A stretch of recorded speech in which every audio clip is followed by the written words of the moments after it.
6월 6일 금요일입니다. 역대상 9장 1절로 34절입니다. 온 이스라엘이 그 계보대로 계수되어 그들은 이스라엘 왕조 실록에 기록되니라. 유다가 범죄함으로 말미암아 바벨론으로 사로잡혀갔더니 그들의 땅 안에 있는 성읍에 처음으로 거주한 이스라엘 사람들은 제사장들과 레위 사람들과 느디님 사람들이라.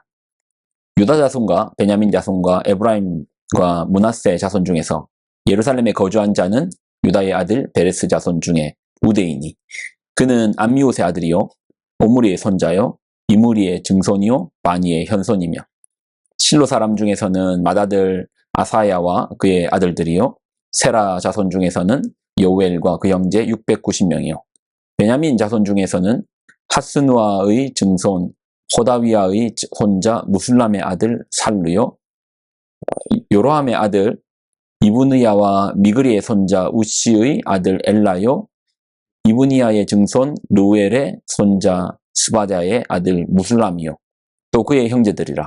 그들의 계보대로 계수하면 956명이니 다 종족의 가문의 우두머리들이라. 제사장 중에서는 여다야와 여호야립과 야긴과 하나님의 성전을 맡은 자 아사랴이니 그는 힐기야의 아들이요 무술람의 손자요 사독의 증손이요 무라요의 현손이요 아히둡의 오대손이며 또 아다야이니 그는 여로함의 아들이요 바스울의 손자요 말기야의 증손이며 또 마아세니 그는 아디엘의 아들이요 아세라의 손자요 무술람의 증손이요 무실레밋의 현손이요 임멜의 오대손이며 또 그의 형제들이니 종족의 가문의 우두머리라. 하나님의 성전의 임무를 수행할 힘있는 자는 모두 1760명이더라. 레위 사람 중에서는 무라리의 자손 스마야이니 그는 핫숲의 아들이요 아스리감의 손자요 하사바의 증손이요 또 박박갈과 헤레스와 갈랄과 마따냐이니 그는 미가의 아들이요 시그리의 손자요 아삽의 증손이며 또 오바다이니 그는 스마야의 아들이요 갈랄의 손자요 여두둔의 증손이요 또 베레가이니 그는 아사의 아들이요 엘가나의 손자라. 느도바 사람의 마을에 거주하였더라. 문지기는 살룸과 악굽과 달몬과 아이만과 그의 형제들이니 살룸은 그의 우두머리라. 이 사람들은 전에 왕의 문 동쪽 곳 레위 자손의 진영의 문지기이며 고라의 증손 에비아삽의 손자 고레의 아들 살룸과 그의 종족 형제 곧 고라의 자손이 수종드는 일을 맡아 성막문을 지켰으니 그들의 조상들도 여호와의 진영을 맡고 출입문을 지켰으며 여호와께서 함께 하신 엘르아살의 아들 비느하스가 옛적에 그의 무리를 거느렸고 무셀레마의 아들 스가랴는 회막 문지기가 되었더라.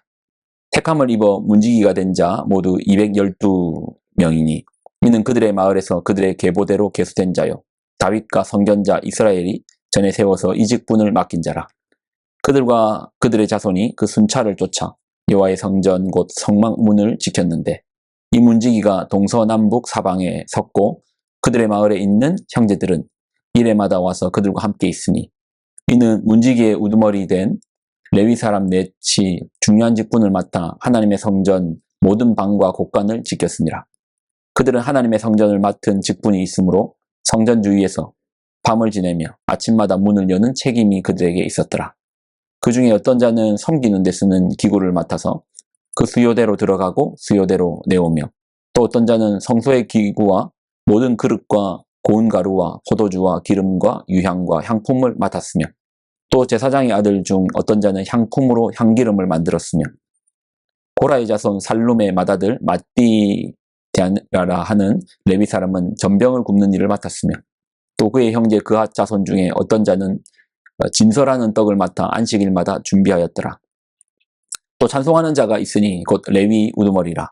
그들은 골방에 거주하면서 주야로 자기 직분에 전념함으로 다른 일은 하지 아니하였더라. 그들은 다 레위 가문의 우두머리이며 그들의 족보의 우두머리로서 예루살렘에 거주하였더라. 아멘. 기도하겠습니다. 하나님, 주신 하나님 말씀을 귀하게 붙듭니다. 말씀을 통하여서 우리가 나아갈 길들을 조명하여 주옵소서. 영광을 드립니다. 예수님의 이름으로 기도드립나이다. 아멘. 역대상 1장에서 9장은 창세기 아담부터 시작해서 포로 이후까지 이스라엘의 역사를 가장 짧게 쓴 내용입니다. 족보라는 형식을 통해서 가장 짧게 썼어요.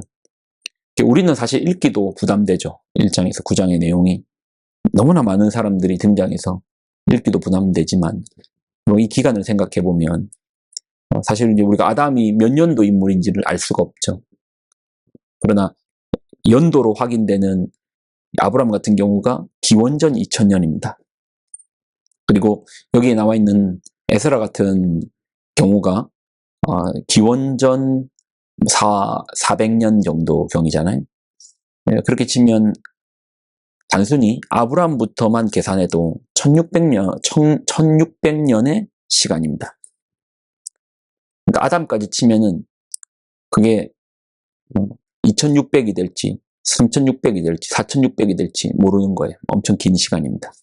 그 긴 시간 동안에 조선 왕조만 해도 조선 왕들의 실록만 해도 그 내용이 방대하고 또 우리는 조선 이전의 고구려 그 다음에 삼국시대 그 이전에 또 시대들까지도 하면은 그거 해도 우리가 지금까지 한 2000년의 시간이죠.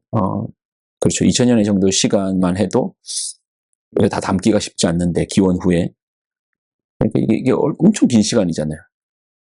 우리가 족보에서 볼 때 너무나 많은 사람들이 등장하니까 누가 누굴 낳고 누가 누굴 낳고 누가 누굴 낳고 너무 헷갈린다 말하지만 사실 그 긴 시간 동안에 추려서 역대상의 1장에서 9장까지만 쓴 거예요. 실제 인물을 만약에 다 쓴다고 하면 성경의 두께가 지금의 이 두께가 아니고 한 이 정도 돼야 되겠죠. 이렇게 두껍게 써야 되겠죠. 제가 무슨 말을 하냐면 수많은 사람들을 뺐다라는 겁니다.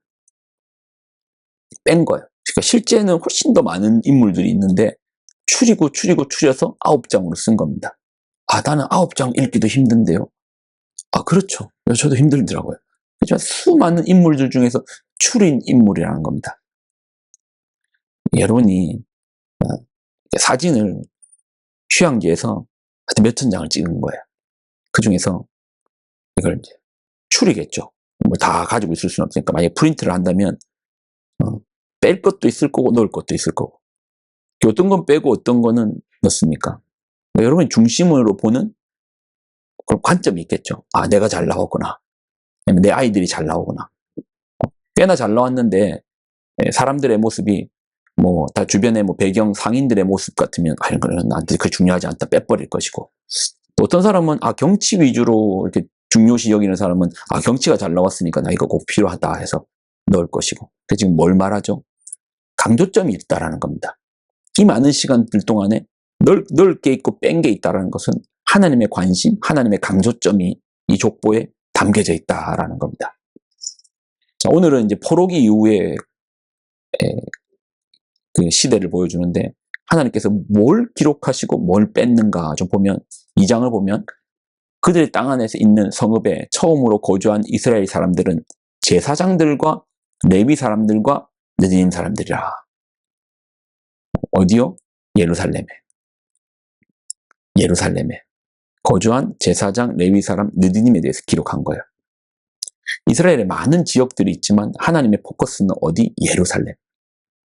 3절 보면 유다 자손과 베냐민 자손과 에브라임과 므낫세 자손 중에 예루살렘에 거주한 자는 예루살렘에 거주한 사람들의 명단을 쓴 거예요. 그리고 그 다음 읽었던 것은 레위인, 그러니까 제사장, 레위인에 대한 집중인 거예요. 많은 사람들이 등장하는데 그 중에서 하나님의 포커스가 뭔 겁니까? 예루살렘은 어떤 곳이죠? 하나님의 성전이 있는 곳. 거기서 뭘 드리죠? 예배를 드리고. 그리고 하나님께서 포인트로 두시는 이야기가 레위인들에 대해서, 제사장에 대해서. 왜요? 그 사람들은 뭐와 밀접하죠? 예배와 밀접하잖아요. 예배를 드리는 장소인 예루살렘, 또 예배를 주장하는 제사장, 예배를 돕는 레위인. 하나님의 관심이 어디 있다라는 겁니까? 예배에 있다라는 겁니다. 여러분 어떠세요? 여러분 예배를 어떻게 드리십니까? 하나님 관심이 예배에 있다면 우리의 시선도, 우리의 동선도, 우리의 바라봄도, 우리의 초점도 어디로 향해야 됩니까? 예배. 자, 예전에 사무엘상을 나누면서 사울의 인생을 바라보면서 한 가지를 깊이 깨달은 게 있습니다. 사울이 예배를 무시하기 시작하니까 하나님께서 그를 버리시고 그도 가벼워지더라고요. 미치광이가 되죠. 너무 가벼워지다 보니까 미치광이가 되어버리잖아요. 예배를 중히 여기십시오. 무겁게 여기십시오. 먼저는 하나님께서 그 관심을 거기에 두시고 또는 예배를 중시 여기는 자는 하나님께서 그 인생을 중하게 쓰십니다. 거꾸로 예배가 가벼워지면 그 인생도 바람에 휘날리는 겨와 같이 가벼워집니다. 오늘 아침도 이 예배로서 나오셨네요. 참 지혜로운 선택을 하셨습니다. 기도하겠습니다. 하나님, 족보를 통해서 하나님의 관심사를 바라봅니다. 하나님께서 귀하게 보는 것들을 우리도 귀하게 여기게 하시고 하나님께서 예배를 중히 바라보시니 우리도 우리 인생의 예배자로서 살아내는 우리들 되게 하여 주옵소서. 영광을 드립니다. 예수님의 이름으로 기도드립나이다. 아멘.